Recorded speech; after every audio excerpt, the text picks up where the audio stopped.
तो बीता युग आईटी का, उसके प्रभाव बेहतर होते रहेंगे।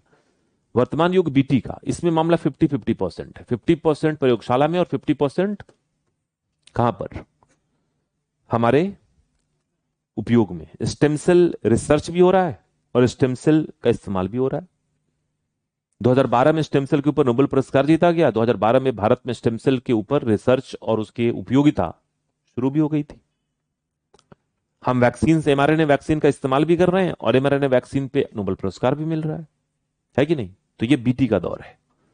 हम जीएम फसलों की बात कर रहे हैं और खूब सारी बातें करेंगे, लेकिन देश में अभी तक एक ही जीएम फसल लगा है, वो है बीटी कपास।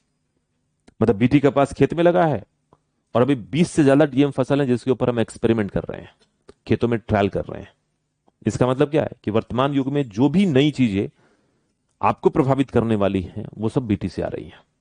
और भविष्य की तकनीक कौन है? एनटी। एनटी का तो 10% ही आपके सामने है, 90% कहां आएगा भविष्य में? तो 90% विल कम इन फ्यूचर। तो एनटी के बारे में हमें ऐसे भी जानकारी बड़ी कम होती है, इसलिए कि अभी ये शुरुआती दौर में ही है। लेकिन ये भी बात है कि एनटी का भी 10% आपके जीवन में प्रवेश कर चुका है, हमें पता ही नहीं लगा कब कर गया। तो आईटी तो कर ही चुका, आईटी से तो हम घिरे हुए हैं, इसलिए बीता युग आईटी का, वर्तमान युग बीटी का, इससे हम घिरते जा रहे हैं। और एनटी जो होगा वो भविष्य का युग होगा। तो इसी हिसाब से मैं ये कहूं, अगर प्रासंगिकता के स्तर पे, और मैं ये कहूं कि आज के डेट में जो हमारे देश में और दुनिया में जो भी समस्या है, देश की समस्या की बात करते हैं, अपने देश के लिए हम पढ़ रहे हैं, उसमें से ज्यादातर समस्याओं का निदान बायोटेक्नोलॉजी के पास है। तो इस बात को आप मानेंगे या नहीं मानेंगे? मानेंगे? हाँ, मैं बोल रहा हूं तो मानना ही पड़ेगा।